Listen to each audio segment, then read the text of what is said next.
Nosaltres som la Maria i na Xisca i aquesta és la nostra vida recomanació. Les 5 danses rituals amb què compta actualment el poble de Manacor són els cossiers, els moratons, els indis, els nenets i les dames.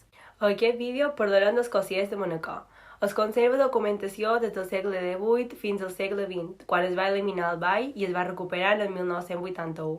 Actualment ballen 6 cossiers i una dama el dia del pregó de les fires i festes de primavera i el dia de la festa de Sant Crist.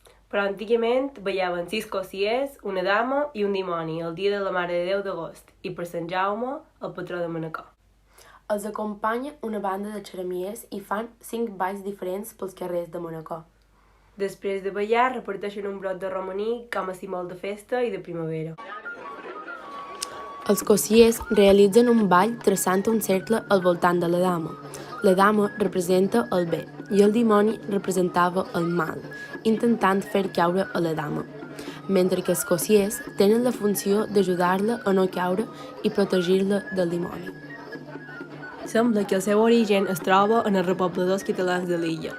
Altres estudiosos diuen que eren danses paganes d'adoració, agraïment i culte als déus, que en un inici l'Església les hauria prohibides i que a poc les va anar integrant dins els seus rituals.